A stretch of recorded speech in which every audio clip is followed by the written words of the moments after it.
प्रभावी रणनीति के रूप में अनुभव किया। ख. भीमराव अंबेडकर। अंबेडकर का जन्म 14 अप्रैल 1891 को मध्य प्रांत, अब मध्य प्रदेश, में महू शहर और सैन्य छावनी में एक गरीब निम्न महार, दलित, जाति के परिवार में हुआ था, जिन्हें अछूत माना जाता था और जिनके साथ सामाजिक आर्थिक भेदभाव किया जाता था। अपने स्कूल के दिनों से ही वे दलितों पर जाति के हमले के साक्षी बने, क्योंकि उन्हें और उनके अन्य अछूत दोस्तों को अलग रखा जाता था और स्कूल में शिक्षकों द्वारा बहुत कम ध्यान दिया जाता था। इसने उन्हें हिंदू धर्म, इसकी जाति व्यवस्था और इसके धार्मिक ग्रंथों के प्रति एक अत्यंत आलोचनात्मक दृष्टिकोण विकसित करने के लिए प्रेरित किया। सामाजिक जगत 0000। जाति भारत में स्तरीकरण का सबसे महत्वपूर्ण स्वरूप है। जाति का महत्व इस बात से अत्यधिक है कि यह भारतीय समाज की विशेषता है। प्रत्येक हिंदू अनिवार्यतः अपने माता पिता की जाति से संबंधित होता है और उस जाति में वह अनिवार्य रूप से रहता है। एक व्यक्ति की जाति जन्म के समय तय होती है और इसलिए अपरिवर्तित होती है। ना धन का कोई संचय और ना प्रतिना का कोई अभ्यास किसी व्यक्ति की जाति की परिस्थिति को बदल सकता है। जाति का सार पदानुक्रम के विचार में निहित है। यह विचार पदानुक्रम है, जिसका व्यवहार कई प्रथाओं से परिणत होता है जो जाति को असमानता का चरम रूप बनाती है। ब्राह्मणों ने यथास्थिति बनाए रखने के लिए अनुष्ठान द्वारा नियुक्त की गई पदानुक्रम को बड़ी प्रधानता दी। जाति व्यवस्था द्वारा शुरू की गई असमानता को समझने का एक और महत्वपूर्ण आधार इसके प्रजातीय सिद्धांतीकरण के संदर्भ में जांच करना है। ये दृष्टिकोण दोहराता है कि भारतीय समाज में जाति व्यवस्था और हिंदू धर्म ने जमींदारी और रैयतवारी व्यवस्था, जमींदारी व्यवस्था प्रणाली ने औपनिवेशिक राज्य के लिए जमींदारों के साथ स्थायी व्यवस्था को आवश्यक कर राजस्व दर को बहुत उच्च स्तर पर तय किया। जमींदार मध्यस्थ था राज्य और प्रत्यक्ष कृषक के बीच, जो राज्य को निश्चित भू राजस्व का भुगतान करते थे, जबकि उन्होंने वास्तविक उत्पादकों से किराया वसूल किया था। हालांकि भू राजस्व पहले से तय था, परंतु औपनिवेशिक राज्य ने पाया कि यह समय के साथ होने वाली कृषि आय में वृद्धि से मेल नहीं खा रहा था। आय के अतिरिक्त भाग को बिचौलियों द्वारा बड़े पैमाने पर हथियाया जा रहा। संरचना और संबंध एक ऐतिहासिक अवलोकन। समानता। यह नाग औपनिवेशिक और राष्ट्रवादी प्रतिक्रियाओं को स्वतंत्रता के बाद कृषि सुधारों और वर्गबोध प्रासंगिकता और निहितार्थ। Volume LTE fill 31%। क्यू। भारतीय समाज एक अत्यधिक स्तरीकृत समाज है। कई धुरियां हैं जो भारतीय समाज के विभाजन और पदानुक्रम में योगदान करती हैं, जिनमें जाति और वर्ग आधारभूत है। सामान्य प्रवृत्ति भारत को आमतौर पर जाति समाज के रूप में अध्ययन करने की रही है।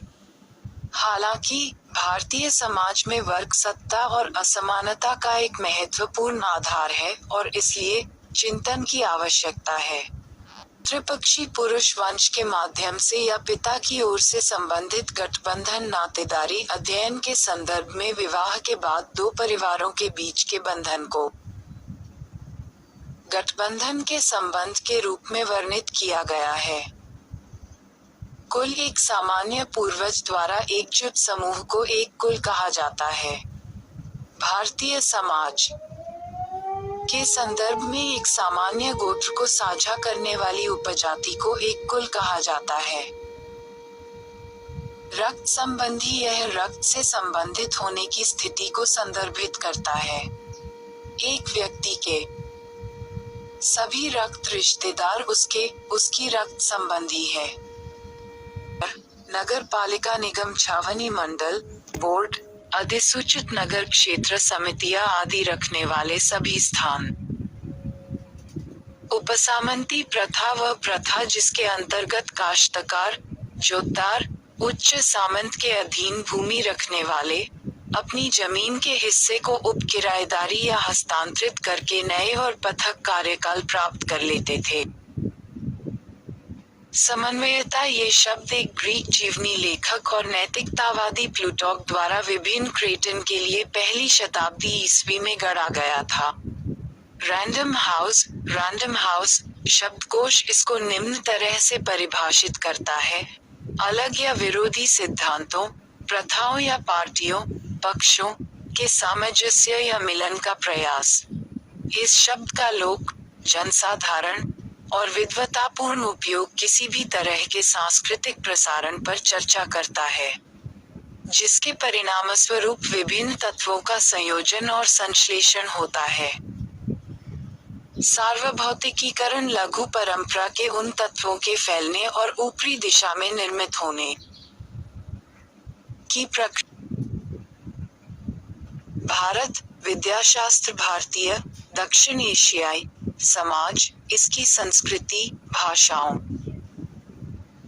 इतिहास और राजनीति का शास्त्रीय मूल पाठों के द्वारा अध्ययन को संदर्भित करता है। जजमानी व्यवस्था वस्तुओं और सेवाओं के विनिमय की पारस्परिक व्यवस्था जो श्रम के जातीय विभाजन पर आधारित है। लघु परंपरा ये स्थानीय परंपराओं को दर्शाती है जो मुख्यतः मौखिक है और गांव स्तर पर व्याप्त है। धर्म प्रचारक, मिशनरी दृष्टिकोण, इस दृष्टिकोण का विकास 18वीं शताब्दी में शुरुआती धर्म प्रचारकों, मिशनरियों के लेखनों द्वारा हुआ। राजतंत्र एक राजनीतिक व्यवस्था जहां राजा या रानी एक देश पर शासन करते हैं और सम्राट की उपाधि जन्म के आधार पर मिलती है, न कि योग्यता के आधार पर। राष्ट्र राज्य संप्रभु क्षेत्र और समान गुणों, लक्षणों जैसे भाषा, संस्कृति और साझा इतिहास आदि वाले लोगों के समूह का एक राजनीतिक संगठन है। प्रशासनिक दृष्टिकोण, प्रशासकों द्वारा किए गए इन अध्ययनों का उद्देश्य तथ्यों का संकलन और विचारों का विकास इस सोच के साथ करना था कि सरकारी अधिकारियों और निजी व्यक्तियों को भारत में जातियों और जनजातियों के बारे में वर्गीकृत वितरण को प्रभावी औपनिवेशिक प्रशासन को सुनिश्चित करने की दृष्टि से परिचित कराया जा सके। वयस्क मताधिकार, चुनावी प्रक्रिया में जाति, पंथ, नस्ल, लिंग या नृजातीयता की परवाह किए बिना सभी को मत देने का अधिकार आत्मसात करना है। यह एक मानसिक प्रक्रिया है जिसके द्वारा अल्पसंख्यक आप्रवासी समूह अपने आप को मेजबान समुदाय के साथ पहचानना शुरू कर देता है, उसकी अपनी पहचान प्रभुत्व समूह में लुप्त हो जाती है। बेगार शब्द बंधुआ मजदूर के लिए प्रयोग होता है। संविधान ने बेगार की व्यवस्था पर प्रतिबंध लगा दिया है। बेनामी लेनदेन है एक ऐसा लेनदेन जिसमें एक व्यक्ति संपत्ति तो अपने धन से खरीदता है, परंतु दूसरे व्यक्ति के नाम में उसे कोई फायदा पहुंचाने की इच्छा के बिना खरीदता है। बेनामी का शाब्दिक अर्थ है बिना नाम के। इस प्रकार बेनामी संपत्ति बिना कानूनी मालिक के एक पूंजी है। भद्र महिला इस अवधारणा का जन्म औपनिवेशिक भारत में राष्ट्रवादी चर्चा के एक भाग के रूप में उच्च और मध्यम वर्ग की महिलाओं को नैतिकता और मूल्यों के संदर्भ में निम्न वर्ग की महिलाओं से अलग नातेदारी के आयाम। उत्तर और दक्षिण भारत में पाई गई नातेदारी पद्धतियों की विशेषताओं पर चर्चा करने के लिए निम्नलिखित पहलुओं पर विचार करना आवश्यकता है। यहाँ हम 4 पहलुओं की पहचान करने जा रहे हैं।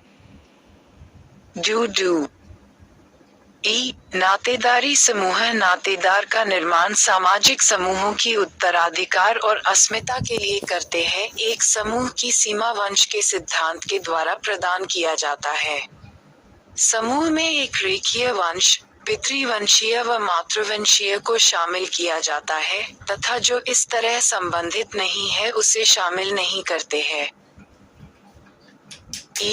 नातेदारी शब्दावली खास तरह के नातेदार संबंध को बताने के लिए हम नातेदार शब्द का अभिव्यक्ति करते हैं। शर्तों की सूची नातेदारी प्रणाली की प्रकृति को व्यक्त करती है। यही कारण है कि नातेदारी शब्दावली का वर्णन करके हम नातेदारी प्रणाली पर प्रकाश डालने में सक्षम है।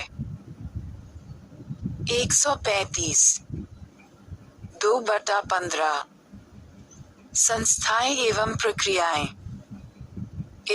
विवाह के नियम है, जैसे कि नातेदारी समूह एक समाज में पाए जाने वाले प्रणाली के